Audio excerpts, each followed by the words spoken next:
Ak chcete mať takúto krásnu úrodu jablk, treba nakupovať stromky od overených pestovateľov zo Slovenska, maximálne z Čiech. Tieto stromčeky pochádzajú z oficiálnej škôlky,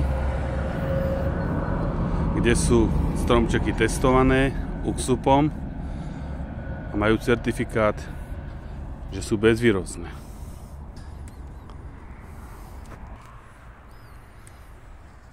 Naproti tomu stromček, ktorý nie je z oficiálnej ovocnej škôlky, vidieť, že nemá žiadne prírostky, má síce krásnu úrodu, ale na rok si ju nebude mať kde založiť.